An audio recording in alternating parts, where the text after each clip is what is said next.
반갑습니다. 네이버 밴드 마중물입니다. 이번 시간에는 현금 흐름표에 대해서 동영상으로 설명을 드리려고 합니다. 자, 먼저 현금 흐름표가 어떻게 생겼는지를 한번 확인해 봐야 되겠죠. 현금 흐름표는 화면에 보시는 거하고 똑같이 현금 흐름표, 요 까만색 마킹으로 가면서 할게요. 영업 활동에 의한 현금 흐름, 그 다음에 투자 활동에 의한 현금 흐름, 그 다음에 재무 활동에 의한 현금 흐름, 이렇게 세 가지 카테고리로 만들어져 있고요. 그리고 현금의 증감, 이렇게 해서 총 합계를 내는 형식으로 형태가 만들어져 있습니다. 그 자세한 내용들에 대해서는 파란색으로 설명을 해놨고요. 현금 흐름표는 이제 현금 영업 활동에 의한 현금 흐름, 이거는 이제 대체로 포괄손익계산서에 나오는 내용들하고 대개 일치를 합니다. 쉽게 말씀드리면 기업의 본질적인 목적인 이윤 창출, 물건을 만들어서 돈을 버는 이윤 창출, 이걸 이제 좀 유식한 용어로 영업활동 이렇게 표현하죠. 영업활동을 통해서 얼마를 투자하고 얼마를 썼는데 얼마를 벌었다, 이거를 남기는 게 이제 영업활동에 의한 현금 흐름이고요. 투자 활동에 의한 현금 흐름은 수익 창출이 기업의 궁극적인 목적이죠. 그런데 꼭 물건을 팔아서만 돈을 벌어야 되느냐, 남는 돈을 큰 이익은 아니더라도 조금 안정적이면서 다시 재투자를 해서 돈을 번다라고 하면 금상첨화 아니겠느냐라고 해서 진행하는 현금 유입에 대해서 이제 표기를 하는 카테고리가 되겠습니다. 그리고 이제 재무활동이라고 하는 재무활동에 의한 현금 흐름이라고 이제 표현해 놓은 거는 영업활동을 하려면 돈을 먼저 써서 벌어야 되나요? 아니면은 번 돈을 가지고 써야 되나요?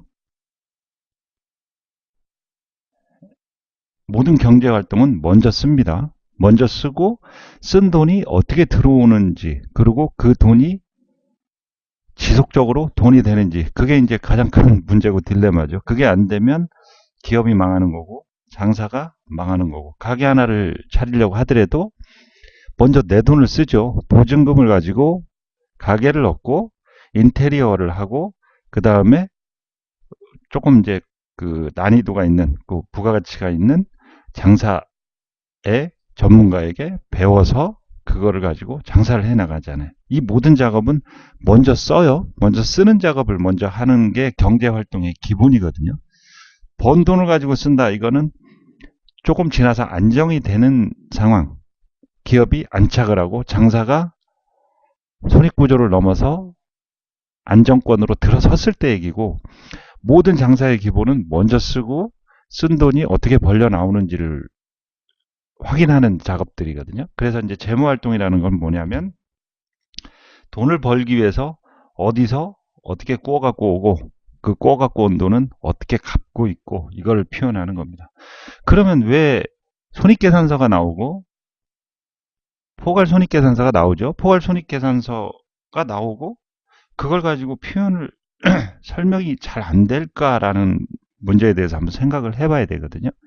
그 문제는 왜 발생을 하냐면, 모든 회계의 기본은 뭐냐면 발생하고 그 결과를 보는 발생 시점 기준으로 회계표는 작성이 됩니다. 쉽게 말씀드리면 쓰는 것이 언제 발생을 했고 그 쓴 거를 가지고 벌어지는 단계가 언제 발생을 했고 그거의 차액이 얼마가 생겼다, 이런 발생하는 거를 기준으로 해서 회계는 작성이 되거든요.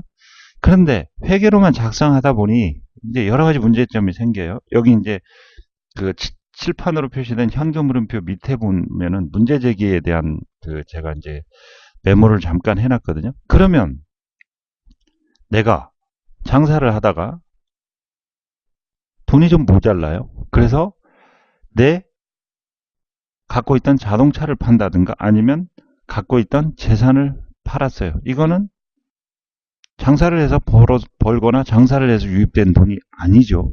밖에서 꼬갖고 들어온 거예요. 그런데 현금 흐름표 외에 손익계산서에는 그걸 표기할 방법이 없습니다. 그럼 나중에 갚아야 되는데 어디다 표시해놔서 갚아야 되느냐라는 또 문제점이 생기거든요. 또 이런 경우도 생기죠. 장사를 하는데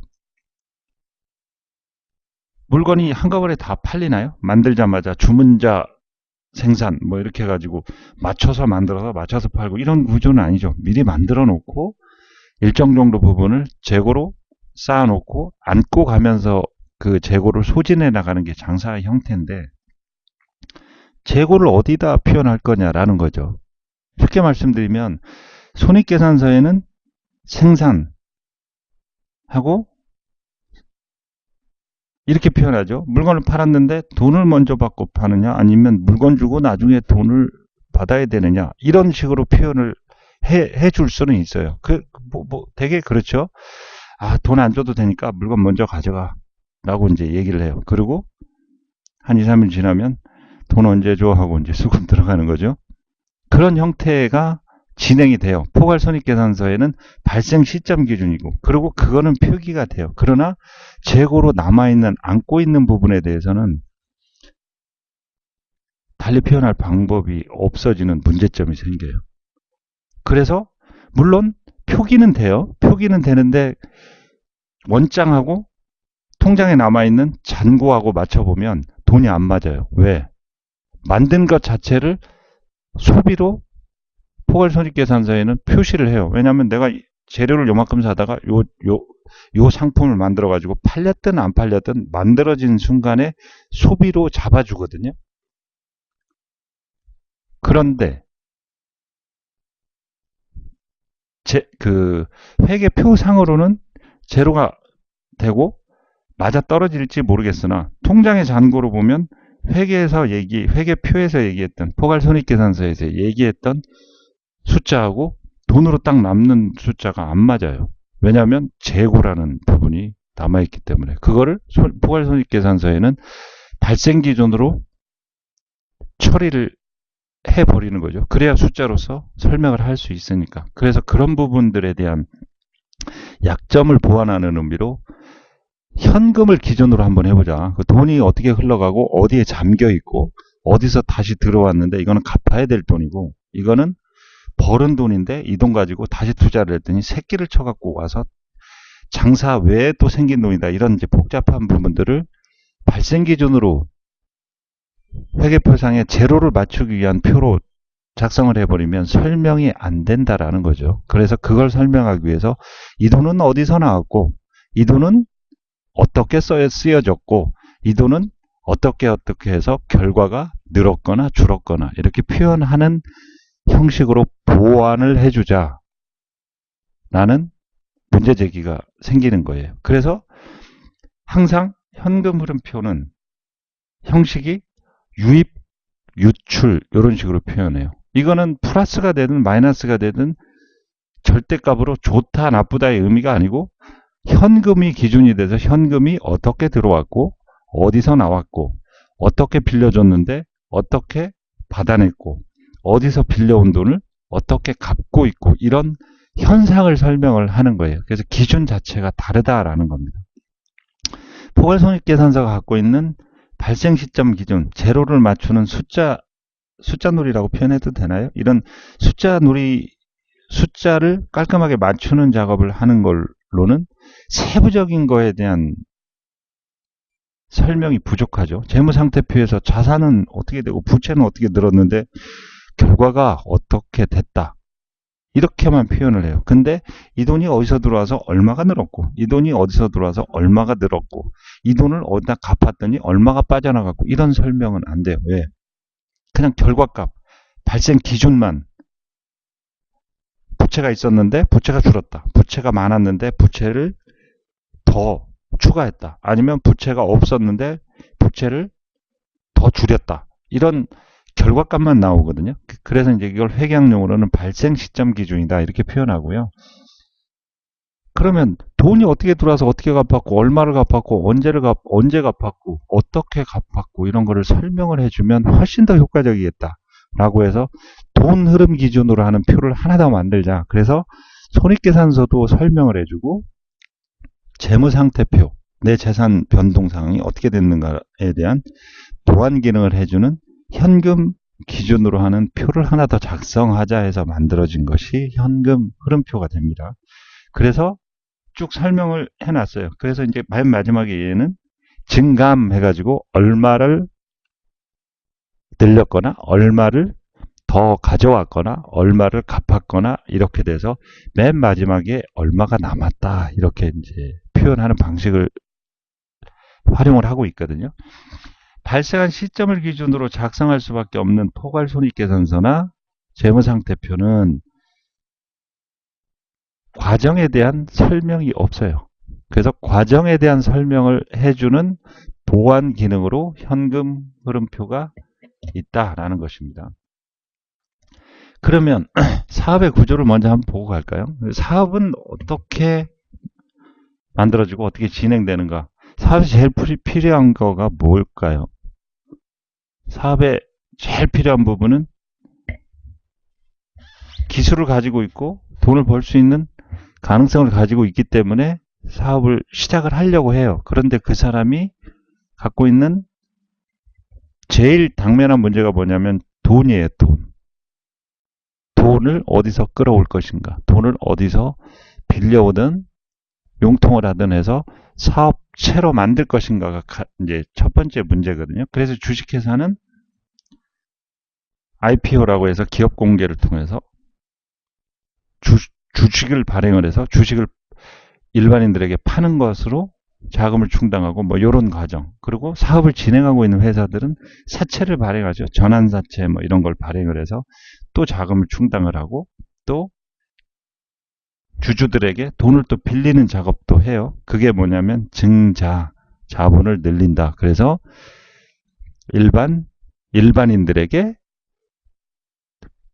돈을 빌리는 형식을 취해서 자금을 융통을 하는 이런 과정들을 거쳐요. 그러니까 결론적으로 말씀드리면 사업을 하는데 가장 핵심적인 당면 과제는 뭐냐면 자금을 어떻게 풀고 해소할 것인가 라는 것입니다. 하여튼 사업에 있어서 가장 핵심이 되는 건 자금이에요. 이 자금을 가져오면 이 자금을 어떻게 사용을 하느냐. 내가 원하는 사업의 물건을 구매를 하죠. 재료를 구매를 해요. 재료를 구매를 해서 그 다음에 생산을 해요. 생산을 하기 위해서는 사람이 필요하죠. 그래서 사람을 고용도 하게 됩니다. 생산을 하려고 하다 보니 설비가 필요하죠. 그래서 설비를 하게 됩니다. 그리고 이 생산 활동은 설비와 고용된 인원이 한꺼번에 복합적으로 작용을 해서 이루어져요. 그리고 나서 만들어지는 게 제품이에요.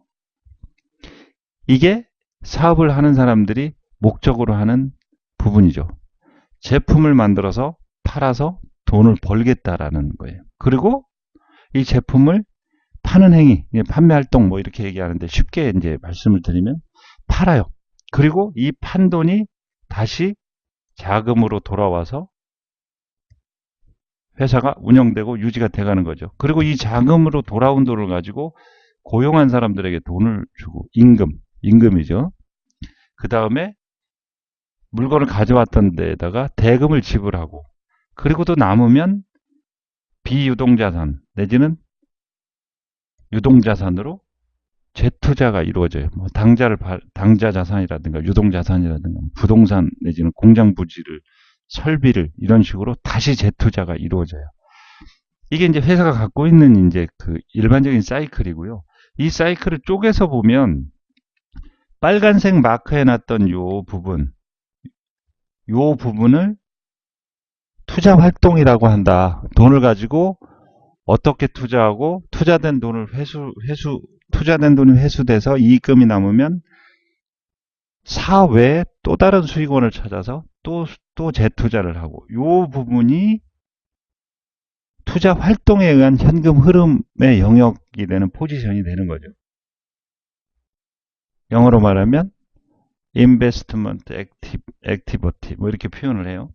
그러면 제품을 재료를 구매를 하고 설비와 고용된 인원이 함께 어우러져서 생산하는 과정을 거쳐서 팔고 판 돈을 다시 수금해서 현금화하는 작업. 요거를 사각형 틀 안에 넣어서 뭘로 표현을 한다? 영업활동에 의한 현금 흐름 이렇게 표현합니다. 사고, 만들고, 팔고, 수금하고 요 과정이 영업활동에 의한 현금 흐름 이렇게 표기되는 부분이고요. 그러면 최초에 이 돈을 가져올 때 빌려온 사람들, 주식회사는 주주가 되겠죠. 주식회사가 아닌 경우에는 채권은행, 대출받은 은행 이런 거가 되고요. 그리고 사업을 하다 돈이 또 모자라면 전환사채, CB 이런 사채를 발행하거나 또 자본을 늘리는 증자를 해서 개인 투자자들이나 일반 투자자들에게 자금을 또 융통하는 작업을 해요. 이걸 사각형 안에 틀에 넣어서 이게 돈을 빌려오고 갚는 과정이다. 그래서 재무활동 이렇게 표기를 합니다. 이런 형태로 사업이 이루어지고 이거를 단순히 얼마를 벌고 얼마를 쓰고 얼마가 총 합계해서 얼마가 남았다 이렇게만 본다라고 하면 나머지 이 세부적인 부분들이 설명을 하기가 애매해져요. 그리고 설명하려고 하면 쓰고 있는 표현 방식 때문에 디테일한 설명이 안 돼요. 그래서 보완할 수 있는 다른 표를 하나 만들자. 그래서 그 표를 가지고 설명을 해주자라고 하는 게 현금 흐름표가 됩니다. 그래서 돈이 어디서 굴러오고 어디서 쓰여지고 어디서 나가고 그거를 이제 그 첫 번째 페이지에 이제 나와 있는 내용인데요. 형식은 유입과 유출로 나눠요. 유입이라고 해서 좀 조금 용어가 어려운데 어디서 갖고 들어왔는지 돈을 어디서 꿔갖고 왔는지 차입을 했는지 어디서 가져온 상황을 표현하는 거고요. 유출은 뭐냐면 나간 거 어떻게 갚았는지 지불을 했는지 한 내용들을 쓰는 형태로 진행이 됩니다. 돈이 들어오는 것도 항목별로 나눠주면 좋겠죠. 그 항목별로 나누어주는 작업이 현금 흐름이에요. 재무활동에 의해서 돈이 들어왔는지 영업활동에 의해서 돈이 들어왔는지 아니면 투자활동에 의해서 돈이 들락날락하고 얼마가 남는지를 표현을 해주는 거예요.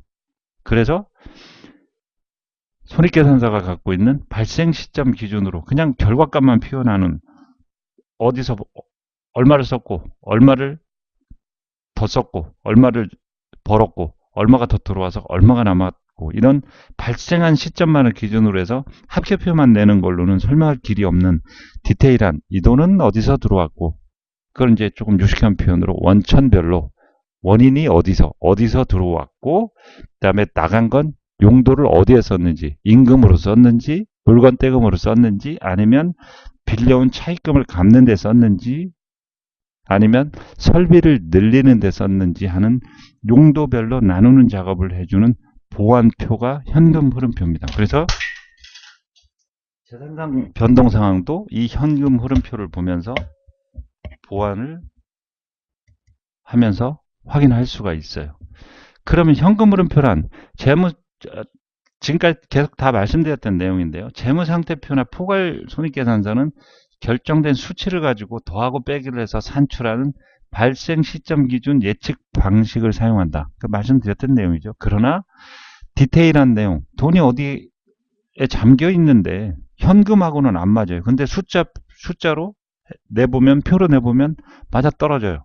그러면 어디에 돈이 잠겨 있고 얘가 어디에 묶여 있고 이런 것까지 설명할 길이 없더라. 그래서 만들어진 게 현금 흐름표고 현금 흐름표를 만든 베이스는 실제 돈이 흐르고 나가는 현금의 흐름을 기준으로 하는 보완 기능을 한다라는 거예요. 단기 순이익과 단기 자금의 흐름을 판단하는 데는 현금 흐름표가 훨씬 더 좋습니다. 그래서 단기로 기업의 그 자금 흐름이라든가 단기로 기업이 사업 지속 역량이라든가 이런 걸 표현하는 건 현금 흐름표가 훨씬 더 유리하고요. 손익계산서보다. 긴 텀으로 본 한 10년 텀 이런 걸로 보면 지속적으로 돈을 벌고 있는가, 작년 대비 꾸준히 상승하고 있는가, 이런 추세를 보는 것이 훨씬 더 유리하겠죠. 그래서 얘는 자금이 안정화되어 있는 애구나. 그 자금이 안정화되어 있는 거에서 규모 있고 나름대로 쓰는 살림살이로 접어들었기 때문에 10년 후에 투자할 수 있는 여력으로 보면 얘는 훌륭하겠구나라고 긴 텀으로 보는, 장기적으로 보는 거에는 손익계산서나 재무상태표가 훨씬 잘 사용이 되고요. 1, 2년, 2, 3년 이렇게 보는 단기 흐름을 보는 거는 현금 흐름표가 손익계산서보다 훨씬 더 정확하고 훨씬 더 보기에 한눈에 확인할 수 있는 지표로 잘 사용합니다. 나머지 내용들은 이렇고요. 그러면 좀 정리를 해볼게요. 현금 흐름표란 무엇인가? 일정 기간 동안 발생한 현금의 변동 내용에 대한 보고서가 현금 흐름표다, 이렇게 표현했어요. 기업이 돈을 버는데 결과만 어떻게 썼고 어떻게 벌었고 이렇게 표현을 해요. 그리고 돈이 얼마가 남았고 숫자상으로 이렇게 표현했는데 현금 통장하고 갖고 와서 맞춰보니까 돈이 안 맞아요. 안 맞을 수밖에 없죠. 왜냐하면 재고도 있고 외상으로 준 것도 있고 그럴 거 아닙니까? 그리고 아직 수금이 안 된 것도 있고, 그러나 현금 흐름표에는 다 표기를 해버려요. 왜? 유동자산, 비유동자산, 유동부채, 비유동부채라는 항목 안에 뭉뚱그려갖고 다 넣어버리거든요. 그럼 돈이 왜 안 맞지? 어디서 어떻게 차익이 생겨서 안 맞지? 라는 거를 현금 흐름표가 설명을 해준다 라는 내용이 골자고요. 현금 흐름표를 읽을 때는 영업 포괄손익계산서를 가지고는 플러스 마이너스 값을 가지고 절대값으로 평가를 해요. 마이너스는 손실이네, 손해를 보고 있네, 작년 대비 증가했네, 이렇게 숫자가 플러스가 되고 숫자가 클수록 좋은 것으로 평가가 되거든요. 근데 현금 흐름표는 그 포괄손익계산서는 이제 영업활동에 의한 현금 흐름하고 대체로 일치하기 때문에 영업활동으로 인한 현금 흐름은 플러스가 될수록 좋죠. 전년 대비 증가할수록 훨씬 더 좋은 거고, 그러나 투자활동, 재무활동에 의한 현금 흐름은 플러스 마이너스가 좋다 나쁘다의 개념이 아니더라라는 거예요. 플러스는 돈이 들어왔고 마이너스는 돈이 빠져나갔고 마이너스는 돈을 갚았고, 이런 개념으로 확인을 한다. 내용은 이제 읽어보시면 똑같고요. 요거를 정리해 놓으면 이렇습니다. 현금 흐름표는 기업의 현금이 어디서 와서 어디로 흘러가는지를 한눈에 파악하는 것이 목적이고요. 결과값을 보는 것은 포괄손익계산서나 재무상태표가 하는 것이고, 그 포괄손익계산서와 재무상태표가 값으로만 맞춰놔 버렸기 때문에 그 값을 세부적인 항목으로 들어가서 설명하는 기능을 담당하는 것이 현금 흐름표다. 그래서 이제 좀 유식한 표현, 회계학 표현으로 하면 발생 시점 기준이 갖는 회계표가 설명 기능이 약하기 때문에 액면, 지금까지 이제 보던 이제 숫자 플러스 마이너스에서 만드는 이제 숫자 개념하고 조금 달리해서 이 알맹이가 어디서 흘러갔고 어디엔 잠깐 잠겨 있고 어디서 갚아서 어떻게 차익이 남았고 이거를 설명하는 설명서를 하나 만들자. 이것이 이제 현금 흐름표가 됩니다. 그래서 현금 흐름표에서 필요한 내용은 영업활동에 의한 현금 흐름, 투자활동에 의한 현금 흐름, 재무활동에 의한 현금 흐름을 파악하는 것이 이제 이걸 보는 요령이 되겠죠. 그럼 볼 때는 영업활동에 의한 현금 흐름은 기업이 갖고 있는 본래 가치가 돈을 많이 버는 거잖아요. 돈을 버는 거. 돈을 벌고 있는지 돈을 까먹고 있는지는 플러스인지 마이너스인지로 확인하면 확인이 된다. 그러나 투자활동에 의한 현금 흐름하고 재무활동에 의한 현금 흐름은 절대값을 보기 위한 발생 시점 기준이 아니고 현금이 어디로 갔고 어디로 나갔고 얼마가 남았고를 설명하는 설명서이기 때문에 플러스라고 해서 좋거나 마이너스라고 해서 나쁘다라는 표현이 아니고, 플러스는 늘었다 줄었다, 플러스 마이너스를 표현해서 갚았다 빌려왔다, 이 표현을 플러스 마이너스로 해주는 것이기 때문에 영업활동은 플러스가 될수록 좋지만 투자 활동, 그 다음에 재무 활동은 플러스든 마이너스든 큰 의미는 없다라는 거예요. 들여왔는지 갚았는지, 새로운 데서 벌었는지 새로운 데 벌기 위해서 투자를 했는지를 설명한 것이다 라는 게 이제 이 내용이고요. 여기까지 해서 현금 흐름표에 대한 그 대략적인 내용은 이제 다 마친 것 같습니다. 조금 더 들어가는 디테일한 내용은 이제 더 만들 거고요. 이번 시간에는 여기까지 이제 설명을 드리겠습니다. 이상으로 현금 흐름표에 대한 그 설명 동영상을 마치겠습니다. 감사합니다.